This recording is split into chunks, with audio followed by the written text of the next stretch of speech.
Good morning. Welcome to Children's Worship. Today we're focusing on our monthly theme of overcoming obstacles. And our hope today is to find out something about what does it mean to overcome obstacles by really being true to yourself and true to others. So to begin, let's sing an opening song all about being true to yourself. Here we go. You gotta sing when the Spirit says sing. You gotta sing when the Spirit says sing. Oh, when your Spirit says sing, you gotta sing right along. You gotta sing when the Spirit says sing. Clap, you gotta clap when the Spirit says clap. You gotta clap when the Spirit says clap. When the Spirit says clap, you gotta clap right along. You gotta clap when the Spirit says clap. Get ready to dance. You gotta dance when the Spirit says dance. You gotta dance when the Spirit says dance. When the Spirit says dance, you gotta dance right along. You gotta dance when the Spirit says dance. Hum, you gotta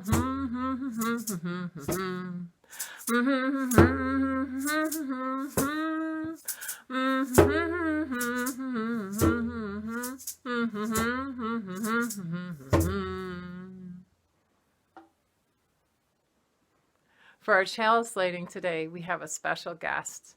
Our new minister, Reverend Margalie, is going to be doing our chalice lighting, and we'll be doing the words to it with our hands. Here she is. Hello, everyone. You might have heard that another minister was coming to join the ministerial team at Church of Rochester. Well, it's me. I am Margalie Belizaire, and I am so excited to be coming to join you in August. And I so look forward to meeting each and every one of you. And I'm so glad that I've been given the opportunity today to join in lighting, to join your service this morning by lighting the chalice. So I am going to read the words slowly so that you get a chance to do the gestures. So here is the chalice. It is lit. And so are you ready? Life is a gift for which we are grateful. We gather in community to celebrate the glories and mysteries of this great gift. For our mindfulness practice today, I thought I'd take you up in a tree for sunrise. Here it comes. It's a beautiful place to stay. Watch the clouds go by. Just to get some space. Breathing in and breathing out.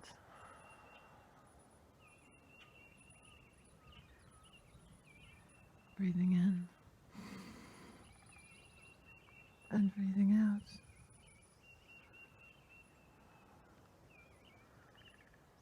When I was a teenager, I heard this phrase, "A tree gives glory to God, but being a tree, for that is what it is."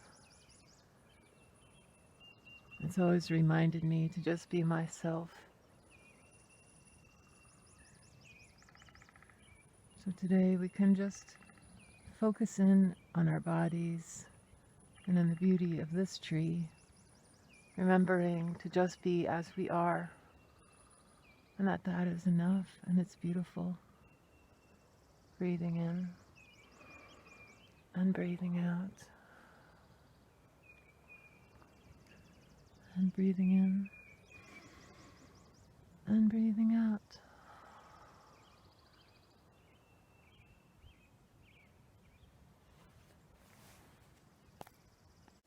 For a moment of inquiry, I have a question for you. Do you see a ghost? You probably could have guessed it was just a match. There used to be a magic trick in 1770 in which there was a box or a table, and underneath the box or table they had hidden a mirror and a source of light, and the light would hit the mirror and bounce off and shine into this billow of smoke.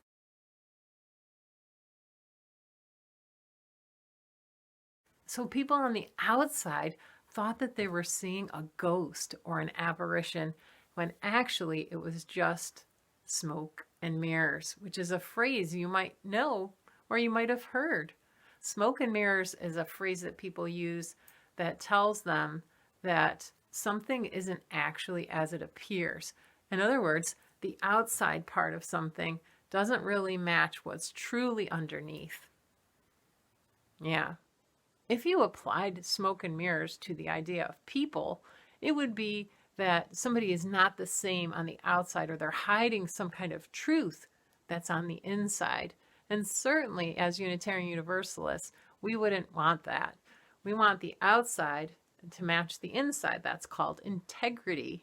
It means that a person's values and the things that they express are truly what is inside them.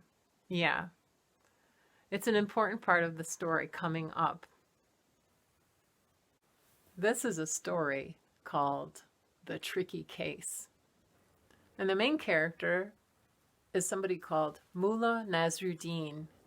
A mullah is kind of like a judge and somebody who's very educated in the ways of their religion. So it's kind of like a judge who makes decisions based on what's good and not good for people's behavior. The Tricky Case, and it's a story from Islam. Now, once there was a woman who was a widow, meaning she lost her husband, and she only had one son. And she had a problem. Her son was addicted to candy. Yes, lots of candy. And they only had very little money. And so her problem was that he was spending a lot of their money, almost all of what they had, on candy, like squandering it away. And so she decided to go to the mullah to ask for some help with this issue. And that's what she did. She went to the court and she signed in. And then finally, when her name was called, she approached the mullah and she asked him, "Mullah, could you help me with my son? My son is addicted to candy and he's spending our money on candy. I can't get him to stop." Not right now. He'll have to come back in a week. What? So the mullah told her that she would have to come back in a week. And she was like, okay, so we'll come back in a week. So she left all the way back home. She came all the way back. And the next week, again, she signed in on the sheet and she waited for them to call her, which was a couple of hours. When they finally called her, she went back to the mullah and she said, Mullah Nasruddin, do you have our decision? I'm sorry. No, I do not. You'll have to wait longer. What? He told her again that she'd have to wait longer. How much longer? Another week. Another week? Again. Another week with her son, using all their money on candy. Okay, I guess I'll try. So she went back home with her son, and her son continued to have this problem. And week after week, the mother would sign in on the sheet, wait, and the mullah, he kept telling her, you'll have to come back, you'll have to come back. And after about, I don't know, it was 4 or 5 weeks at least, she came back to the mullah. And finally, that day, she put her name on the list, and they called her, and she went to him. Mullah, do you have our decision? We've been waiting, and my son is using all of our money still. We need help. Yes, I have your decision. Finally! I forbid your son to no more than half an ounce of sugar. Oh, you'll have to tell him yourself. Boy, he said. Boy? I forbid you to only have a half an ounce of sugar a day. I forbid you to have only half an ounce of sugar a day. And that was it. Oh my goodness, the woman was so relieved. The mullah finally made a decision that her son could only have a half an ounce or less of sugar a day. So great. Thank you so much, Mullah Nasruddin. So the woman was walking away, very glad that this decision had been made. And she turns back and she says, wait a minute, Mullah Nasruddin, why is it that you took so long in this case? Like, never have I seen you take so long in a case. And then, and the mullah, he just said, well, I, I, I had to cure myself of the same habit. Well, I had to cure myself of the same habit. How could I have known that it would have taken so long, he said. How could I have known that it would have taken so long? And that is the end of the story.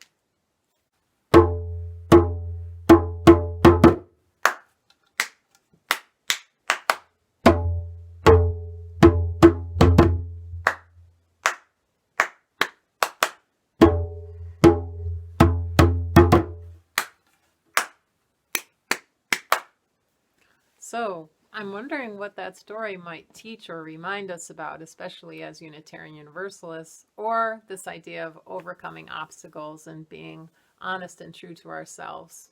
What do you think, O?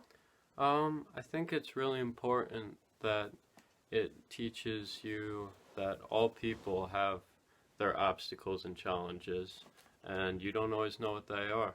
That's right. So whether you're an adult or a person in a certain position in the community or you're a child, we all have struggles. Yeah.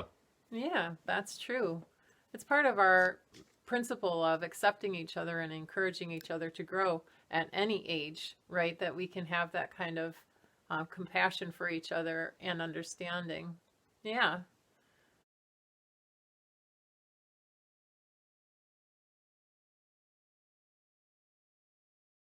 I'm wondering what Reverend Margalie might think about this story. I decided to ask her if she could share with us maybe one thing that she thought was important about the story for us to remember, because she's a pretty wise person. Here's what she said. Yeah, I really like the story. What a wise judge. My biggest takeaway is that our actions should match our words and that we shouldn't be telling people to do all this wonderful thing, all this good thing here while we ourselves are doing not so wonderful things. That for me was the biggest lesson. And in being true to yourself, you're probably more likely to be just to other people and to help them with their obstacles in a real, very true way. Yeah? So, yeah, sometimes obstacles take time. That's another truth in this story, that we can't fix everything in a day. And sometimes an obstacle, whether it's for an adult or for a child, may take some time. And it takes effort and it takes consistent work at it, right? And so to be honest about that is really good, instead of telling somebody it's one way and it's really not that way. Yeah, better than smoke and mirrors, right? To be honest about what you're struggling with. And that's good. It's also good that as the mom, I got to reach out and say, I need help, right? Asking for help is good too. Thank you, Olin. Yeah. Speaking of smoke and mirrors, one of the things I found true this week is that on the box of tea that I had bought, there's something called a zero landfill company. I'd never seen it before. A zero landfill company. And I was thinking that that meant that the product that I bought wouldn't have anything that would go to the landfill, or that in the process of making it, there would be no harm to the environment. Truth be told, in this case, it's a bunch of tea bags that actually have a plastic liner inside where the foil is. So these aren't recyclable, according to what Harley and I talked about. And so this would be landfill material from the company that says it's zero landfill. So one simple thing I did was just send the company a note saying, hey, what you see on the outside of the box doesn't actually match what's inside of the box. It just takes a little bit of time, and one thing after another thing after another thing can add up to a lot of us having more power in what happens to our environment. So please consider joining the UU Eco Challenge, and the information is in your newsletter. I created a team called RE Families Earth famdom, so you can join that way. So now we're going to close with the metta prayer. And you might remember this first. We sing it to ourselves, then we sing it to someone else, and then we sing it to all people. So here we go. May I be happy, may I be well, may I be safe and sound. May I be peaceful like a bird, may I be peaceful, may I be at ease, with love in my heart and all around. Okay? The next one is singing to someone else. So sing to someone that you're with, or sing to somebody that you know personally. Here we go. May you be happy, may you be well, may you be safe and sound. May you be peaceful, may you be at ease, with love in your heart and all around. Okay, to everybody, sing all.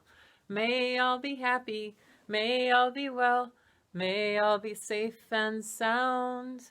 May all be peaceful, may all be at ease, with love in all hearts and all around. Send it way out. Very good. I'm so happy I could be with you this morning. Stay well. Love from church. I'll see you next week. Bye.